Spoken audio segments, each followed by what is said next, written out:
ရသည်မှာကလေးများအတွက်သတိထားရမယ့်အချက်၃ချက်မင်္ဂလာပါဖေဖေမေမေတို့ရှင်ယခုလိုဆောင်းရသည်မှာကလေးတွေက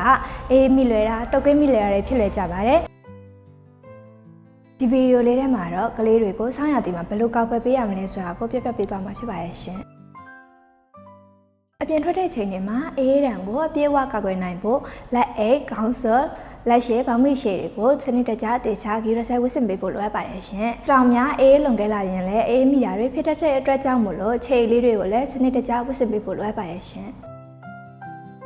ဆောင်းရသည်မှာကလေးတွေကိုရေချိုးတဲ့အခါမှာအရန်အေးတဲ့ရေအရန်နွေးတဲ့ရေနဲ့ရေချိုးပေးလို့မဖြစ်ပါဘူး။ဖေဖေမေမေတို့ကအေးနွေးမြတ်တဲ့ရေဖြစ်မဖြစ်အရင်ဆုံးစစ်ဆေးပေးဖို့လိုအပ်ပါတယ်ရှင်။ရေချိုးပေးတဲ့အခါမှာလည်း6သိအောင်တေချာတုပ်ပေးပြီးနွေးထွေးတဲ့အဝတ်စားလေးတွေဝစ်စင်ပေးဖို့ကလည်းအရေးကြီးပါတယ်ရှင်။